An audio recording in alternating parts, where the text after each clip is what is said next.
이 시간에는 천국을 상징하는 가나안 땅의 기업 분배 원칙과 특징은 무엇인가? 라는 제목으로 함께 말씀의 은혜를 나누기를 원합니다. 오늘도 거룩하고 복된 이날에 주님께 예배하러 나온 사랑하는 성도들을 사랑하고 축복합니다.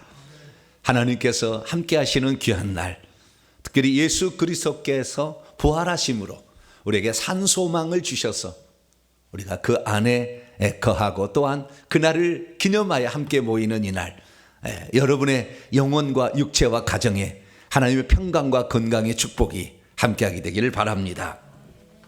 하나님을 섬긴다는 것이 쉬운 일은 아니죠. 그러나 어떠한 습관을 갖느냐가 우리에게 매우 중요합니다. 우리는 하나님께 예배하는 습관, 기도하는 습관이 우리의 평생의 습관이 될 수 있기를 축원합니다. 주님은 예배를 통해 우리에게 말씀하시고 기도를 통하여 하늘의 능력을 맛보게 하시니까 우리가 그날을 소중히 여기는 것이고, 또 함께 말씀도 듣고 기도할 수 있는 이 날을 주셨으니 오늘 정말 복된 귀한 시간이 되기를 간절히 바랍니다. 우리는 지난 시간에 왜 하나님께서는 이스라엘 백성으로 하여금 젖과 꿀이는 가나안 땅에 그냥 들어가서 그 가나안 7 족속과 함께 살라고 말씀하지 아니하시고 그 땅에 있는 가나안 7 족속을 반드시 쫓아내야 한다라고 말씀하셨는지를 살펴보았습니다. 그 이유는 3가지였습니다. 만약 이스라엘 민족이 가나안 7 족속을 쫓아내지 아니하고 그들과 함께 거한다면 그들은 반드시 그들의 신을 믿게 할 거라는 거예요. 그들의 신은 쾌락의 신이니까. 풍요와 다산의 신이라고 해서 그 쾌락을 즐기며 가는 거니까 사람은 육체의 연약함이 있잖아요. 그래서 쫓아가서 결국에 이방 신을 섬기게 될 것이다. 모압 평지에서 이스라엘 민족이 그 모압 신을 섬기며 우상 숭배함으로 하나님께서 진노하셨듯이 그렇게 가면 결국에 가나안 땅에 들어가도 가나안 땅 7 족속이 우상 숭배하다가 그 땅에서 뽑혀나간 것처럼 이스라엘 민족도 결국에는 그 땅에서 뽑혀나갈 줄 아시고 하나님께서 가나안 7 족속 그들의 신앙을 본받지 않기 위하여 그 땅에 있는 이 거민들을 죽이라, 그 땅을 쫓아내라, 그 땅의 사람 쫓아내라, 이렇게 말씀하셨다는 거죠. 2번째는 이 만약에 가나안 땅의 그 거민을 쫓아내지 못한다고 한다면 그 땅을 하나님께서 주신다고 약속의 땅, 아름다운 땅, 젖과 꿀이 흐르는 땅이랄지라도 그 땅을 차지할 수가 없으니까, 그래서 그 땅에 있는 사람들을 몰아내라 라고 말했다는 것입니다. 3번째는 만약 가나안 원주민들을 쫓아내지 않고 함께 거한다면 그들이 평생에 올무와 덫이 될 것이고 채찍과 가시가 되어서 그들을 괴롭힐 것이다, 너희들을 괴롭힐 것이다 라고 그렇게 말했다는 것입니다. 우리는 가나안 땅이 천국의 예표이자 바로 성령을 모시고 있는 우리의 몸이라는 것을 알 수가 있습니다. 그리고 이 가나안 7 족속이라는 것은 우리가 하나님께서 내 영혼을 이 육체에 보내기 전부터 악한 영들이 우리 몸을 지배했던 그 장소죠.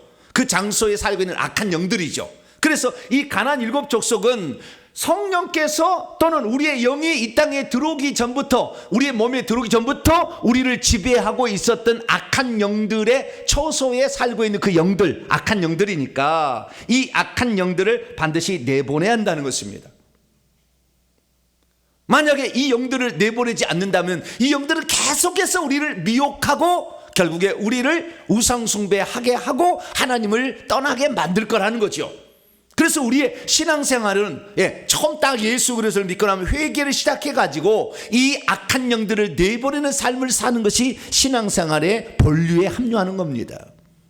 근데 오늘날 교회에 나오시게 되면 회개하라, 이 악한 영들을 내보내야 천국에 우리가 받을 기업이 있다라고 얘기하는 그런 데가 많지 않아요. 그러니까 일평생에 헛다리를 짚는 거죠. 제가 설교를 들어보면요, 은혜 안 되는 설교는 하나도 없더라고요. 내가 다 들어보면 다 은혜가 돼요. 다 은혜가 되는데 화려한 미사 여구가 우리의 천국의 실제를 만들어주지 않았는데 우리는 누가 설교 잘한다 그러면은 그 설교의 그 내용을 통하여 우리를 각성해서 천국에 들어갈 수 있도록 합당한 자로 준비되는 게 아니라 뭐 쌈박하고 그냥 뭐 멋있고 이런 것을 그냥 그게 맛이 들어가지고 그것에 빠져가지고 은혜 안 되는 건 없다니까요. 다 은혜 되는데 그런 것들을 우리가 말씀을 들었을 때 결국에 내가 각성해서 하늘나라에 준비하고 이 귀신과의 싸움을, 영적 싸움을 승리케 해주는 그런 말씀이었는가 이렇게 생각해보면 그러지 않았다는 것이 많다는 거죠. 결국에 그래서 우리는 좋은 말씀을 들어요. 좋지 않은 말씀이 이제 없어요. 그런데 그 말씀을 들었을 때 과연 천국의 기업이 얼마나 확보될 수 있었느냐라고 질문을 던진다고 한다면 우리는 그 설교를 듣고 나서 얼마나 하나님 땅에 대한, 천국에 대한 기업의 소망이 품어졌느냐고 묻는다고 한다면 과연 무엇이라고 대답할 수 있을까?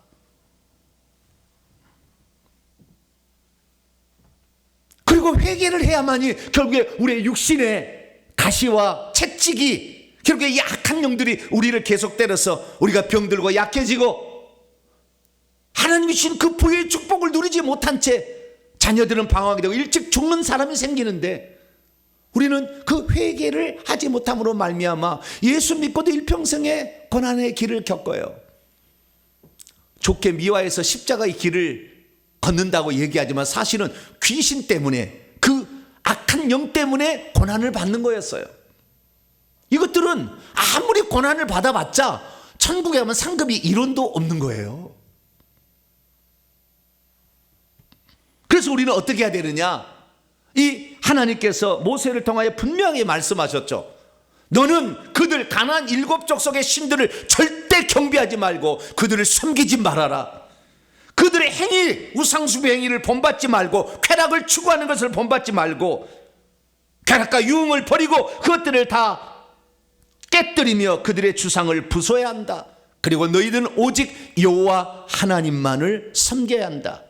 그리해야 너희들은 너희의 양식과 물에 복이 내릴 것이고 너희 중에서 병은 제해질 것이며 내 나라에 임신하지 못하는 자, 낙태하는 자가 없고 임신하지 못하는 자가 없을 것이며 일찍 죽지 아니하고 너의 날수가 다 채워질 수밖에 없다라고 주님이 말씀하신 것입니다. 그럼 거꾸로 이것을 적용해 본다면 어떻게 되는 것입니까? 만약에 우리가 우상을 내 속에 있는 악한 영의 지배를 받아서 우상을 숭배하고 따라가게 된다고 한다면 우리 육신에 어떠한 저주가 임하는 것이냐? 양식과 물에 복이 안 오겠죠. 열심히 일했으나 내 분복이 안 되는 것입니다. 일평생에 가난하게 사는 거예요. 우리 몸에 이 악한 영들이 들어와서 장부 어떤 기관에 소속돼 있으면 그것들이 계속 영양분을 빨아먹고 괴롭히기 때문에 병이 생기는 거예요. 저는 중풍은 귀신이 안 건드는 줄 알았어요. 50견은 귀신이 안 건드는 영역인 줄 알았는데 완전한 귀신 영역이에요. 귀신이 들어와서 중풍 걸리고 귀신이 붙잡아서 50견입니다. 귀신 나가면 50견이 풀려요. 놀라운 일입니다. 놀라운 일이에요. 이게 경험해 보니까 다 아는 거예요. 세 번째는 뭡니까? 우리가 만약에 하나님을 섬기지 아니고 우상을 섬기게 된다고 한다면 자손 번성이 안 일어난다는 거예요. 자녀 형통이 없다는 것입니다. 결국에 일찍 죽는다가 그 집안에 계속 나오는 거예요. 저도 저희 할아버지가 25살 때 돌아가셨어요. 직계 할아버지가 그 윗대에 죄를 많이 지었거든요. 일찍 죽는 자가 나오는 거예요. 그런데 이것을 우리가 모른 채 회개치 아니하고 그냥 달라고 해서 내 속에 지금 내 속에 썩어서 지금 문드러지고 있는데 고름이 들었는데 고름을 제거하지 않고 아무리 좋은 약을 발라봤자 썩는 거 썩고 있는 것이죠. 우리가 아무리 좋은 말씀 들어봤자 거머리가 영양분을 다 빨아먹고 있는데 거머리를 떼내지 않은 한 내가 아무리 좋은 약을 먹고 좋은 음식을 먹는들 이것이 내 건강이 되겠습니까? 정말 몰랐습니다. 저와 여러분들은 회개를 통해서 이 악한 영들을 다 내버릴 수 있게 되기를 축원합니다. 이것을 떨어뜨릴 수 있는 유일한 비결, 회개할 때 그리스도의 피가 우리 속에 들어오면 그 영들을 분해시켜서 떨어뜨리게 하는 거예요. 내 몸과 분리되게 하는 거예요. 그래서 나가게 하는 것입니다. 사랑하는 성도 여러분, 이 악한 영들은요 우리의 몸에 우리의 영혼이 하나님이 보내기 전부터 우리 속에 거주하고 있었어요. 이스라엘 민족이 가나안 땅에 들어가기 전부터 이미 가나안 7족속이 거기서 거주하고 있었다니까요. 그 땅을 준 거예요.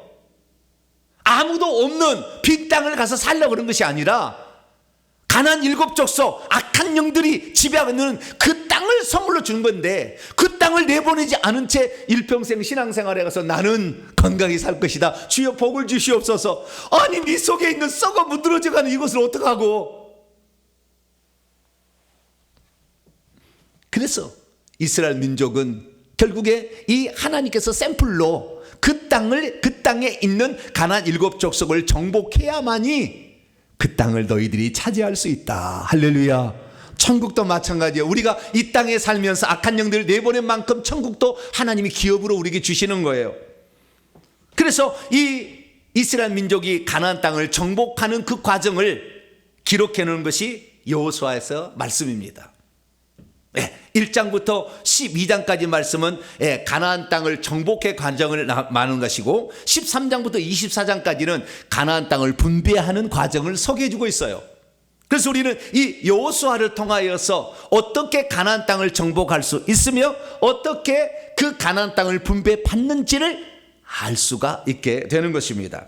그래서 오늘 말씀은 가나안 7족속과 7년간의 전쟁 끝에 드디어 가나안 땅에 33명의 중요한 왕들을 쳐 죽이고 주요한 거점 도시들을 정복하게 되었을 때에 여호수아가 이스라엘 민족을 길갈 진영에 모이게 한 후 가나안 땅을 기업으로 나눠줄 때 과연 어떤 기준으로 가나안 땅을 기업으로 분배할 것인가 라는 그 말씀 가운데 처음으로 유다 지파에게, 그 유다 지파 중에서도 갈렙에게 가나안 땅 분배를 해 주었다는 그런 말씀이에요.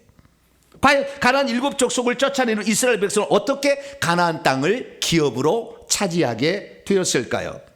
가나안 땅 분배 원칙은 대체 무엇이며 그 특징은 무엇일까요? 그리고 장차 우리가 하늘나라에 들어갔을 때에 우리가 분배받을 하늘의 기업은 과연 어떻게 우리가 분배받는 것일까요? 오늘 말씀을 통하여서 장차 우리가 하늘나라에 분배받을 그 기업에 대한 소망을 가득 품게 되고, 또한 그 원칙에 따라서 살아냄으로 말미암아 가나안 땅이 여러분의 기업이 되는 복된 성도가 되기를 간절히 바랍니다. 오늘 본문 말씀은 어떤 말씀입니까? 유다 자손 중 갈렙이 나와서 여호수아에게 헤브론이라는 그 땅을 특별 기업으로 줄 것을 청원했을 때에 여호수아의 축복하에 그 땅이 갈렙에게 특별 기업으로 분배되었다라는 그런 말씀입니다. 갈렙은 어떻게 되어서 처음으로 가나안 땅의 기업을 처음으로 분배받는 그 사람이 될 수 있었던 것일까요? 갈렙은 어떻게 돼서 가장 우선적으로 먼저 가나안 땅을 어디든지 들어갈 수 있는 자격 조건으로 선택받아서 그 땅을 달라고 요구할 수 있었던 것일까요? 그때 이 갈렙은 헤브론 땅을 자기의 기업으로 요청했는데 여호수아는 왜 그 땅을 달라고 하는 그를 무례하다 얘기하지 아니하고 기꺼이 그 땅을 가지라 이렇게 하면서 그 땅을 분배해 주었던 것일까요? 오늘 본 말씀은 BC 1400년경, 그러니까 가나안 땅을 정복하기 시작한 것이 BC 1406년이거든요. 이스라엘 민족이 애굽 땅에 나온 것이 BC 1446년이고 그 전에 46년이니까, 그러니까 1406년부터 1400년까지 약 7년에 걸쳐서 진행된 정복 전쟁을 마치게 되고, 이제 가나안 땅을 분배하는 그 시점에 가장 먼저 유다 지파의 갈렙에게 그 기업을 분배해 주고 있는 바로 그 장면입니다. 이스라엘 백성들은 여호수아의 인도로 그동안 가나안의 중요 거점을 정복했습니다. 그리고 그 정복 과정에서 이스라엘 군대의 진영이 줄곧 자리 잡고 있었던 길갈에 모여서 가나안 땅 본토에 대한 기업을 분배하기 시작합니다. 근데 그때 갈렙은 제비 뽑기의 원칙에 따라서 그 제비 뽑히는 대로 그 땅을 가져간 게 아니라 내가 그 땅을 주세요라고 하면서 그 땅을 차지하게 되었다는 것입니다. 우리는 그동안에 알고 있는 이 정보에 의하면 가나안 땅은 무조건 제비 뽑아서 그냥 들어갔다, 그냥 어느 땅이 될지 아무도 몰랐다, 이런데 그렇지 않다는 것입니다. 그때 갈렙은 여호수아에게 청원을 했습니다. 그래서 그 땅, 내가 원하는 땅은 가나안 땅 가운데서 유다 지파가 나중에 그 땅을 차지하게 된 유다 지파의 한가운데 위치한 헤브론을 나에게 기업으로 주세요 라고 얘기를 했다는 거죠. 그때 갈렙은 여호수아에게 어떻게 그 특별 기업을 달라고 요청했던 것일까요? 오늘 본 말씀 10절에서 12절까지 말씀을 보게 되면 이 가나안 땅에 갈렙이 요구하는 것이 나오게 되는데, 가나안 땅 정복 순서를 잠깐 살펴보고 들어가면 가나안 땅은 이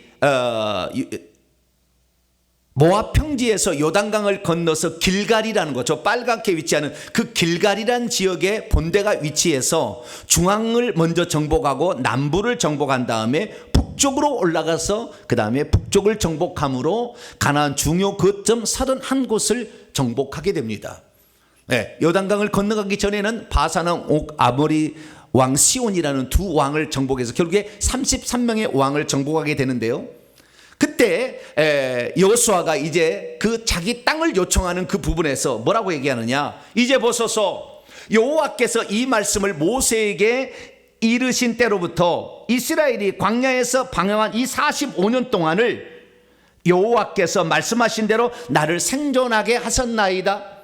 오늘 내가 85세, 그러니까 가나안 땅 그 정탐꾼을 했던 때가 40세예요 85세로 돼 모세가 나를 보내던 날과 같이 오늘도 내가 여전히 강건하니 내 힘이 그때나 지금이나 같아서 싸움이든지 어디든지 출입할 수가 있사오니 그날에 여호와께서 말씀하신 이 산지가 헤브론입니다. 그 산지를 내게 주소서. 당신도 그날에 들으셨지만 그곳에는 아낙 사람이 살고 있고 그 성읍들은 크고 견고할지라도 여호와께서 나와 함께 하시면 내가 가서 여호와의 말씀대로 그들을 쫓아낼 것입니다 라고 했다는 거예요. 그래서 결국에 여호수아는 갈렙을 축복하고 헤브론을 그 땅으로 기업으로 주었다는 것입니다. 믿음이 있어도 갈렙의 요구가 무엇이었는지를 잘 모르면 가나안 땅에 어떻게 분배 원칙에 근거하여 각 지파와 사람들에게 분배되었는지를 잘 모릅니다. 믿음이 있어도 갈렙의 요구가 무엇이었는지를 잘 모르면 갈렙이 가나안 본토 중에서 가장 좋은 땅을 기업으로 먼저 요구하지는 않았을까라고 생각할 수도 있습니다. 믿음이 있어도 갈렙의 요구가 무엇인지 잘 모르면 갈렙은 이제 쉬고 싶어서 더 이상 전쟁하지 않아도 될 땅을 자기의 기업으로 요구하지는 않았나 라고 생각할 수도 있습니다. 믿음이 있어도 갈렙의 요구가 무엇인지 잘 모르면 갈렙의 요구가 좀 자신의 권한을 넘어서는 월권 행위로서 그 기업을 억지로 달라고 한 것이 아닌가로 생각할 수 있습니다. 믿음이 있어도 갈렙의 요구가 어떤 것이었는지를 잘 모르면 갈렙이 얼마나 하나님께서 기뻐하시는 그 믿음의 기업 요청을 했는지를 잘 모를 수 있습니다. 그러므로 저와 여러분은 갈렙의 특별 기업 요구의 이 사건을 통하여서 우리도 하나님이 기뻐하셔서 기꺼이 하나님의 그 기업을 물려주는 그러한 대상자로 우리도 뽑혀지게 되기를 간절히 축원합니다. 자, 그러면 가나안 땅 분배 원칙은 대체 어떤 것이었을까요? 가나안 땅의 대분배 원칙의 가장 중요한 것은 뭐였느냐면 가나안 정복 전쟁에 참여한 자만이 그 땅을 기업으로 차지하게 되었다는 것입니다. 민수기 32장에 보면 이런 사건이 나오는데요. 가나안 요단강 동편이죠. 아직 가나안 본토가 아닌 그 동편에 있었을 때에 모세가 루벤 지파, 갓 지파, 므낫세 반 지파, 두 지파 반에게 말을 합니다. 너희들은 이 일을 행하여 무장하여 여호와 앞에서 가서 먼저 싸워야 된다. 본토에 가서 먼저 싸워야 된다. 너희가 다 무장하고 여호와 앞에서 요단을 건너가서 여호와께서 그의 원수들을 자기 앞에 쫓아내시고 그 땅이 여호와 앞에 복종하게 하시기까지 싸운다면 여호와 앞에서나 이스라엘 앞에서나 무지하여 돌아오겠고 이 땅은 여호와 앞에 너희의 소유가 될 것이다 라고 그렇게 말씀을 하셨습니다. 이게 무슨 말이냐면 전쟁하지 아니하고 지금 자기들이 먼저 전쟁을 요단강 동편에서 해봤는데 여기에서 자기가 머물려고 했었거든요. 우리는 요단강 본토로 안 들어가고 그냥 이 땅에서 살았으면 좋겠다고 두 지파 반이 요구를 하니까 너희들이 전쟁하기 싫어서 이제 그만하려고 이런 얄팍한 생각을 하느냐? 택도 없는 얘기다. 가나안 본토에 들어가서 전쟁이 다 끝나야 그 다음에 기업 분배가 이루어진다 라고 얘기를 했다는 거예요. 그렇기 때문에 우리가 가나안 땅의 분배는 영적 전쟁에 참여해서 어느 정도의 전쟁이 끝나야 비로소 그 기업의 분배가 이루어진다라는 사실을 알 수 있다는 거예요. 전쟁하기도 전에 그 땅을 차지한다는 것은 어불성설이라는 것입니다. 언강생심이라는 거예요. 그래서 가나안 땅의 분배는 이스라엘의 12지파 전체가 전쟁에 다 참여해서 가나안 땅의 중요 왕들인 33명의 이 왕들을 진멸하고 중요 거점 도시들을 점령하고 다 진행된 후에 이스라엘 민족이 길갈이라는 곳에 모여서 드디어 이 가나안 땅 분배를 행하게 된다라는 것을 말해주고 있는 것이죠.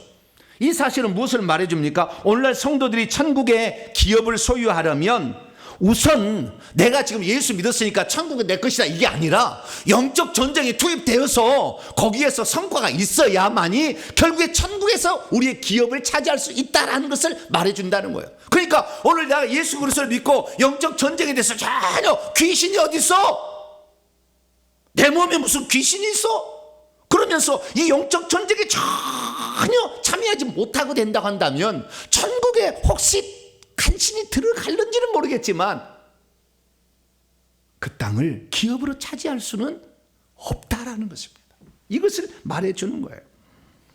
그래서 오늘 그 가나안 땅의 7 족속이 멀리 있는 게 아니라 우리는 착각했어요.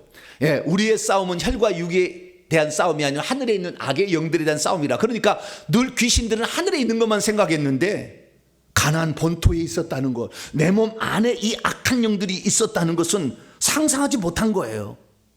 이 영들이 나가가지고 더 이상 못 들어오게 될 때에 공중의 권세 잡은 자가 되는 것이지 내 속에 있는 것은 전혀 생각지 않은 채 공중에 있는 영적 싸움만 우리가 늘 생각하다 보니까 나는 괜찮아라고 생각했던 것이죠. 그리고 그 가나안 땅을 완전히 다 정복해서 가나안 7 족속을 다 몰아낸 후에 기업을 분배한 게 아니라 중요 거점 도시와 왕들을 쳐부순 후에 아직 잔존 세력이 남아있을 때 가나안 땅을 분배해서 그때부터는 각계 전투로 각자 지파와 개인이 가서 그 민족을 벌함으로 쫓아내므로 결국에 그 땅을 소유하게 했다는 것입니다. 그렇기 때문에 우리가 가나안 땅을 정말 우리가 차지하려면 영적 전쟁에 우선 동참하기를 축원합니다. 그리고 그 다음에 각기 교회에서 이렇게 전체가 한 뼈 딱 잡아줄 때에 각자 가서 내 집안을 위해서 내 가문을 위해서 이 전쟁을 이렇게 하게 되는 것이죠. 그러면 이 가나안 땅을 분배했을 때 가나안 땅은 어떻게 그 가나안 땅 분배가 특징 지어질 수 있겠습니까? 그것은 가나안 땅 분배가 우선 3단계로 진행됐다는 것을 알 수가 있어요. 그래서 이 가나안 땅을 보게 된다고 한다면 가나안 땅을 보게 되면 제가 막 비춰가지고 초록색이라 저쪽이 내가 막 비춰가지고 가나안 땅이 지금 색깔로 되어 있는 것이 가나안 땅입니다. 아시겠죠? 왼쪽에 색깔로 되어 있는 가나안 땅인데 가나안 땅은 3번에 걸쳐서 분배가 일어났습니다.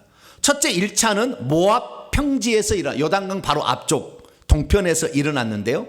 거기에서 일어나서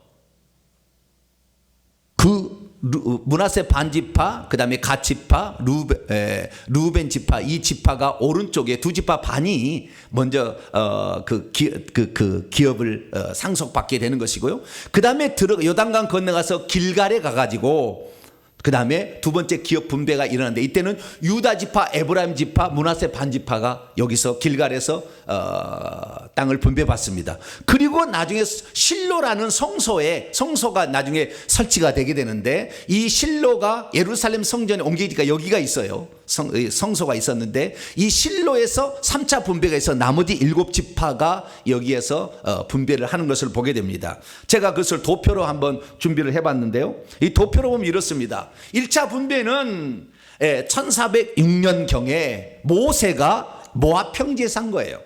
그래서 요단강 동편을 두 지파 반에게 준 것이고요. 2차 분배가 오늘 이제 시작이 됐는데, 오늘 본 말씀이 그 말씀인데요. 1400년, 그로부터 7년 전에 여호수아가 길갈에서 분배를 했는데, 그때 가나안 중앙에 위치했던 유다 지파, 에브라임 지파, 므낫세 반지파 땅을 먼저 두 번째로 분배를 하게 되고, 그리고 3차는 그로부터 다 조금 더 지나서 여호수아가 실로라는 곳에 성소를 세운 후에 그 나머지 기타 지역을 7지파에게 이렇게 분배를 했다라는 사실을 알 수가 있어요. 그런데 이 분배했던 것을 총틀어서 다 살펴보게 되면 5가지 특징을 가지고 있다는 거예요. 우리가 가나안 땅을 장차 정복하려면 이 특징들을 정확히 알고 준비하면 됩니다. 첫째 특징은 뭐냐? 가나안 땅을 분배할 때 그냥 무작위적으로 그냥 분배된 것이 아니라 3단계에 걸쳐서 나눠서 분배되었다는 것입니다.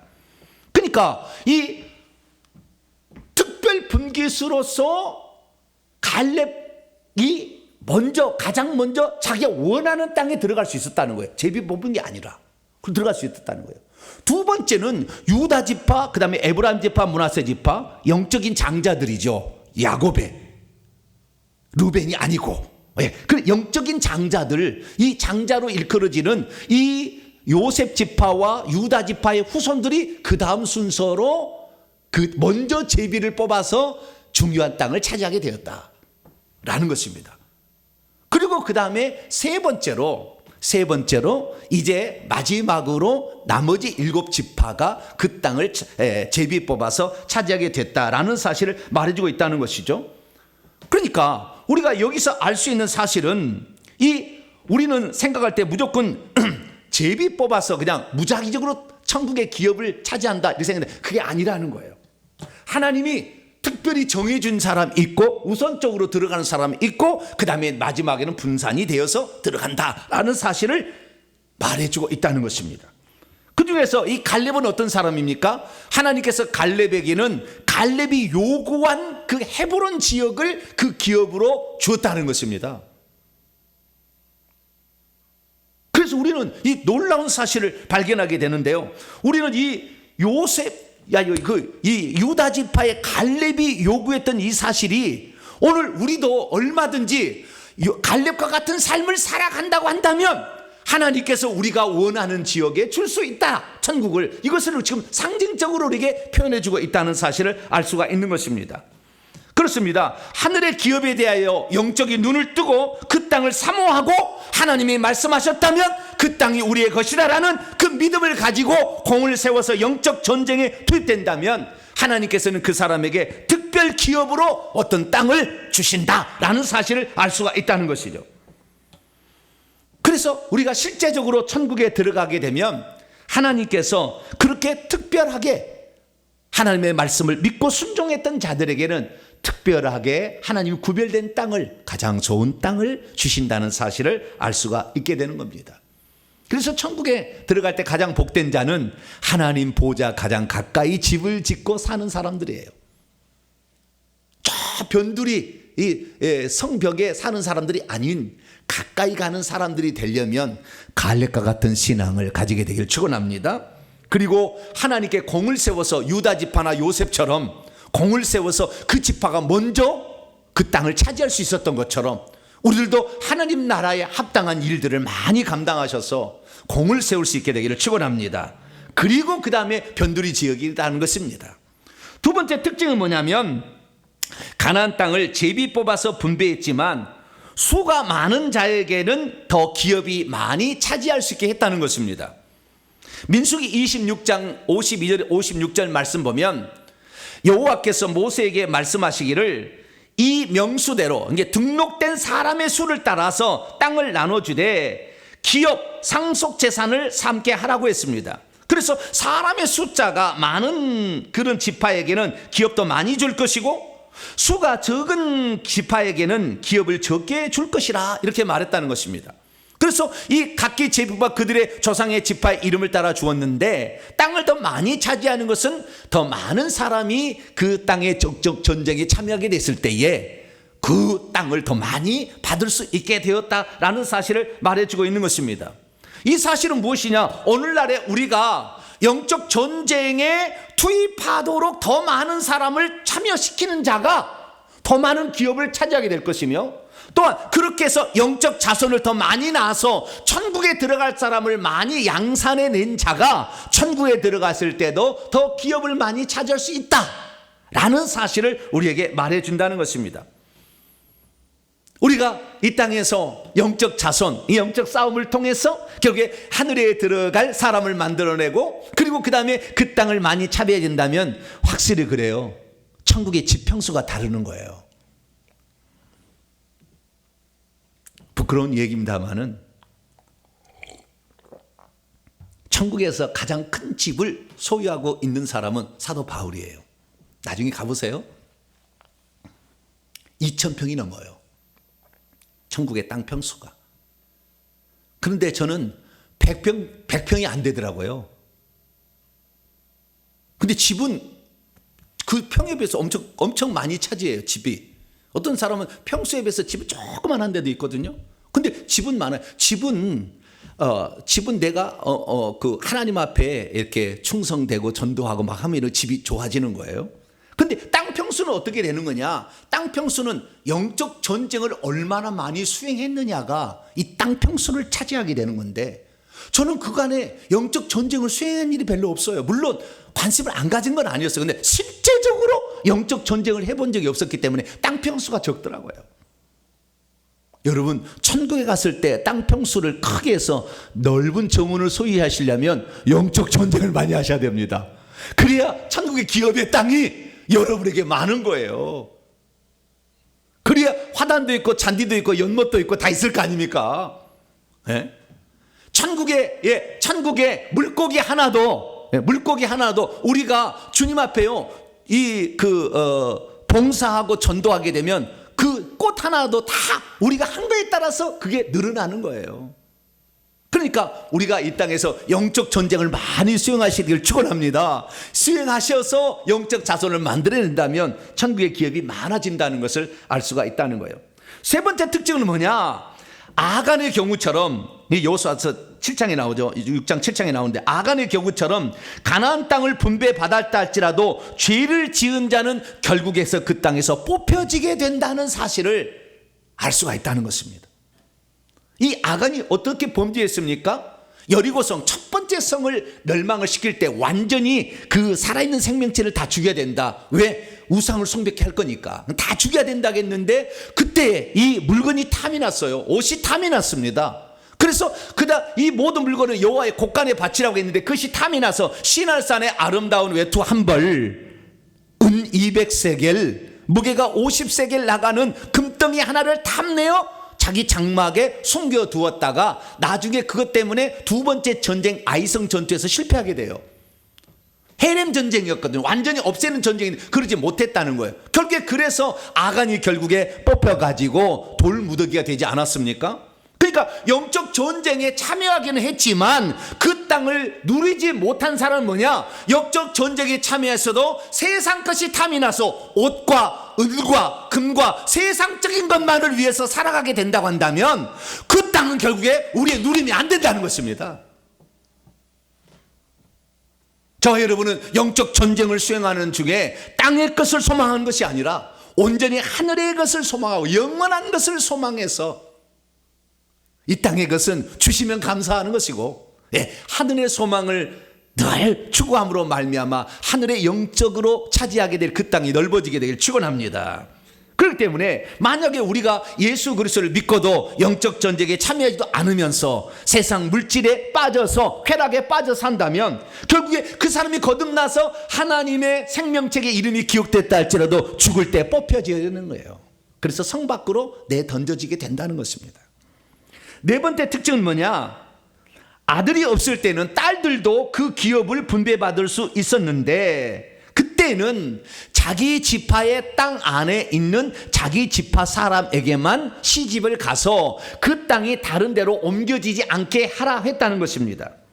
민수기 36장에 보면 므낫세 반지파의 마길의 자손 중 슬로브앗이 있었는데요, 그 슬로브는 딸들만을 낳았어요. 그래가지고 아들만 기업으로 주려고 하고 딸들은 기업을 안 주니까 딸들이 모세에게 찾아가서 요청을 합니다. 그래서 우리들도 기업을 주세요. 그랬더니 하나님께서 맞다, 그들에도 기업을 주라 그랬다는 거예요. 그래서 천국에 가서 기업은 남자만 차지하는 것이 아니라 여자도 차지할 수 있으니까 여러분, 여자라고 해서 절대 주눅들지 말고 이 영적 전쟁을 잘 수행하시길 축원합니다. 그래서 슬로바 딸들은 마음대로 그러나 시집을 갈 수가 있겠지만 자기 조상의 지파의 종족 안에서만 시집을 가야 되는데 왜? 그 땅이 다른 지파로 넘어가서는 안 된다는 거예요.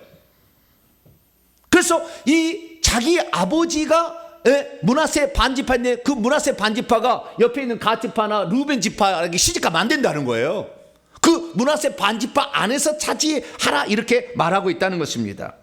그것은 무엇을 말하는 것입니까? 천국에서 우리가 기업을 물려받는 데는 남녀 구분이 따로 없다는 것입니다. 그리고 한번 우리가 천국에서 기업으로 물려받은 땅은 영원히 그 지파의 소유고 그 개인의 소유인 것이지 다른 데로 가지 않는다는 거예요. 참 신비한 것은 뭐냐면 제가 요한계시록 강의할 때 7장에 보면서 재미난 걸 발견하게 됐는데 14만 4천 명 그게 나오는데 각 지파마다 1만 2천 명씩 나오는 거예요. 유다 지파부터 시작해서 유다 지파, 베냐민 지파 쭉 이렇게 나오게 되는데 우리 이방인들은 뭐냐 그런 거예요. 거기에 있는 지파가 다 14만 4천 명이라고 하는데 그러면 이방인들은 지파가 없잖아요. 우리가 뭔 지파예요? 어떤 사람은 우리가요 단지파 그런 사람이 있어요. 그런 그 강의한 사람도 있더라고. 우리나라 사람이 단지파다 그런 사람도 있고, 어떤 사람은 우리나라가 유다지파다 뭐 그렇게 얘기하는 사람도 있고. 근데 그거 아니에요. 그 유다지파 단지파는 후대 이야기고 그 전에 우리 민족이 이동해서 왔기 때문에 말할 수 없어요. 그리고 우리는 욕단 자손이라 하는데 상당히 그것은 좀 신빙성이 있어 보입니다 합니다만, 그래서 이방인들은 우리들은 그러면 어느 땅을 기업으로 차지하게 되나 걱정이 많이 됐거든요. 나중에 알아보니까 그게 이방인들도 다 지파가 아니에요. 그 천국에 어떻게 땅이 기업이 분배된가 봤더니 하나님 보좌를 중심으로 천국 땅이 24개로 그 피자판처럼 24개로 나눠져요. 24개로. 그게 더 갈수록 더 땅이 많아지겠죠. 처음에는 좁아서 피자판처럼 생겼어요. 24로 나눠져 있더라고. 이 마을이 24로 나눠졌는데 그 마을의 대표는 24장로예요. 그 요한계시록 24장로가 그 사람들이에요. 24장로가 누군가 봤더니 구약의 인물이 20명이고 신약의 인물은 4명입니다. 4명. 베드로, 바울, 그 다음에 스데반, 그 다음에 세례 요한. 이 4명이에요. 그러니까 그럼 이방인들은 어디로 들어가나 봤더니 24에 속한 그 장로들과 비슷한 데로 들어갑니다. 이게 무슨 말이냐면 천국에서 우리의 땅의 기업은 24지파가 아니라 12지파가 아니라 24반차로 들어가게 되는데 그 24반차 가운데 예를 들어서 아브라함 마을, 이삭 마을, 요셉 마을, 세례 요한 마을 이런 마을로 들어가게 되는 거예요. 그러면 어떻게 들어가 봤더니 그 마을이 정해진 것도 그 사람이 이 땅에서 어떻게 살았느냐에 따라서 결정이 되더라고요. 예를 들어서 아브라함 마을에 들어간 사람은 자기 때 처음으로 예수를 믿어서 이방신을 제하고 자기 후손들을 예수 믿게 한 사람들은 아브라함 마을에 들어가게 되고, 이삭 마을에 들어간 사람은 왜 들어가 봤더니 부모의 말씀에 순종하고 온유하고 하나님 말씀에 순종해서 사는 온유한 자들은 이삭 마을에 들어가요. 저처럼 날마다 회개를 외치고 회개하라 이런 사람은 세례 요한 마을에 들어가요. 저는 나중에 저를 만나시려면 세례 요한 마을로 오셔야 됩니다. 할렐루야. 별로 감동이 안 되신 모양이네. 세례 요한 마을로 들어오시면 저를 만날 수가 있어요. 이미 다 정해졌어요. 그 세례 요한 마을 이렇게 들어가게 됩니다. 그래서 그렇구나. 우리가 한번 천국에 들어가서 어떤 마을에 정해지게 되면 다른 데로 넘어가지 아니하고 그 안에서 살게 되고 그것은 영원한 나의 기업이 되니 여러분도 이 영적 전쟁을 잘 수행하시고 그래서 그 땅을 차지하게 되길 바랍니다. 마지막 5번째는 아주 저는 여기에 소망이 많이 있는데요. 땅이 부족하다고 느꼈을 때, 우리가 살 땅이 너무 작다고 느꼈을 때 어떻게 해야 되느냐? 개척하라 라고 말했다는 것입니다. 개척해서 네 것으로 만들어라. 이 가능성을 완전히 열어놨어요. 예를 들어서 이 요셉 자손이 있지 않습니까? 요셉은 에브라임하고 므낫세를 낳았지 않습니까? 그래서 에브라임과 므낫세 자손이 여호수아에게 말하는 겁니다. 여호와께서 지금까지 우리에게 복을 주셔가지고 우리 지파가 큰 민족이 되어서 당신이 나의 기업을 위하여 한 제비 한 분깃반으로 내게 주시면 너무 적습니다. 우리는 큰 민족이기 때문에 더 좀 주십시오라고 얘기를 하니까 이 여호수아가 뭐라고 얘기하느냐, 이제 하나님 음성을 대변하는 거죠. 내가 큰 민족이 되므로 에브라임 산지가 내게 좁다면 브리스 족속과 르바임 족속의 땅 살림으로 올라가서 스스로 개척해서 그 땅을 차지하라 라고 얘기를 했다는 거예요. 지도로 본다면 이런 거예요. 지도로 본다면 저 가운데 노란 부분, 네모난 거, 밑에 네모난 거, 그게 르바임 족속의 땅이고요. 여기는 에브라임 지파 땅 안에 있는 곳이고요. 그 다음에 초록색으로 되어 있는 것이 므낫세 반지파 땅인데 브리스 족속이 살고 있는 땅이에요. 그러니까 에브라임과 므낫세가 남쪽 북쪽 이렇게 연접해 있는데 이 땅이 부족하다면 큰 구역은 나눠졌지만 아직 정복되지 않는 영역이 남아 있으니 그 땅, 그래서 에브라임 지파는 서쪽으로 가서 르바임 족속의 땅을 정복해서 더 땅을 기업을 확보할 것이며, 그 다음에 므낫세 반지파는 그 초록색의 북쪽으로 올라가서 브리스 족속이 아직 덜 정복됐으니까 그 족속을 쳐서 멸하여 그 땅을 더 차지하라 라고 얘기를 했다는 거예요. 할렐루야. 저는요 깜짝 놀랐어요. 그렇구나. 하나님께서 우리에게 어쩌면 만세전부터요 우리가 들어갈 땅이 예비되어 있는지 몰라요. 정해져 있는지도. 그런데 그것으로 끝나는 것이 아니라 우리로 하여금 그 땅이 더 너의 기업이 되기를 사모한다면 스스로 뭐하라? 개척하라 라고 했다는 것입니다. 할렐루야. 그래서 예수님께서 뭐라고 얘기했느냐, 세례 요한의 때부터 지금까지 천국은 침노를 당하나니 침노하는 자는 결국에 빼앗게 된다. 할렐루야. 이 가능성을 열어뒀다는 거예요. 그래서 내가 이 땅에 왔을 때 어떤 분량이 요것이었다 그렇다 할지라도 주여 내가 말씀을 듣고 보니 천국의 기업을 차지해서 영원히 나의 기업으로 내게 주어질 이 땅을 주님 더 얻기를 원합니다. 그러면은 아직 정복되지 않는 내 속에 있는 악한 영들을 날마다 끌어내라. 그래, 끌어내. 회개해서. 그런다 한다면 우리가 천국에서 차지할 땅은 넓혀진다. 할렐루야. 그것을 우리에게 가능성으로 열어놓았기 때문에 누구든지 이 말씀을 듣고 깨닫는 자는 우연이든 필연이든 간에 이 말씀을 듣고 영적 전쟁에 꼭 동참할 수 있게 되기를 축원합니다. 마지막으로, 그러면 왜 갈렙은 가나안 땅 중에서 유다 지파의 헤브론이라는 그 지역을, 어느 땅을 다 차지할 수 있었어요? 네, 갈렙은 그가 발로 밟는 땅은 다 준다고 그랬거든, 하나님이. 자, 신명기 1장 35절 보면은 이하를 보면 이렇게 됐습니다. 이 악한 세대 사람 중에서는 그들이 조상에 주기로 맹세한 좋은 땅에 하나도 들어갈 자가 없을 거다. 그런데 오직 여분네 아들 갈렙은 온전히 여호와께 순종하였은즉, 하나님이 하신 얘기예요. 그는 그것을 볼 것이요 그가 밟는 땅을 내가 그와 그의 자손에게 주리라. 그러면 그때 어느 땅에 들어가서 밟았느냐? 성경에 나와요. 성경을 직접 찾아보도록 합니다. 민수기 13장입니다. 주여, 일부러 제가 딱 뺐습니다. 성경 안 보고 있는 사람은 이때 곤란하겠죠. 네. 집에서 예배를 드리더라도 반드시 성경을 갖고 있어야 돼요. 자, 어디 땅을 갔느냐 봅니다. 민수기 13장 28절로 29절입니다. 민수기 13장 28절로 29절 시작. 그러나 그 땅 거주민은 강하고 성읍은 견고하고 심이 클 뿐 아니라 거기에서 아낙 자손을 보았으며 아말렉이는 남방 땅에 거주하고 헷 사람과 여부스 사람과 아모리 사람은 산지에 거주하고 가나안은 해변과 요단강에 거주하였다. 남방 땅도 가봤고 중부의 산지도 가봤어요. 이 산지 안에 헤브론이 있습니다. 그 다음에 해변, 그 갈릴리 북쪽의 해변과 요단강도 다 가봤어요.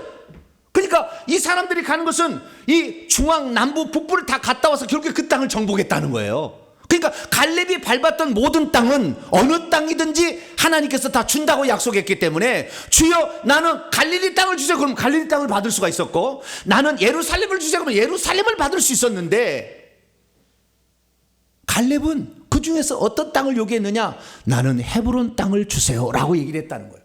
그러면 왜 그 많은 땅들 중에서 갈렙은 헤브론 땅을 요청했느냐? 오늘 본문 말씀 보니까 헤브론은 그 성읍의 이름이, 자 오늘 또 본문 말씀 봅니다. 여러분 성경책을 보세요. 여호수아 14장 15절입니다. 헤브론 땅은 어떤 땅이 있느냐? 헤브론의 옛 이름은 기랏 아르바라. 아르바는 아낙 사람들 가운데 가장 큰 사람이었고, 그리고 그 땅의 전쟁이 그쳤더라.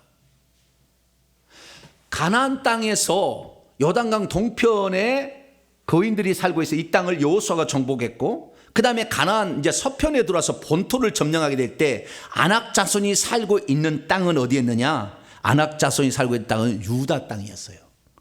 유다 땅에서 가장 센 사람이 아낙 자손 아르바였는데, 아르바의 성읍이 헤브론이었습니다.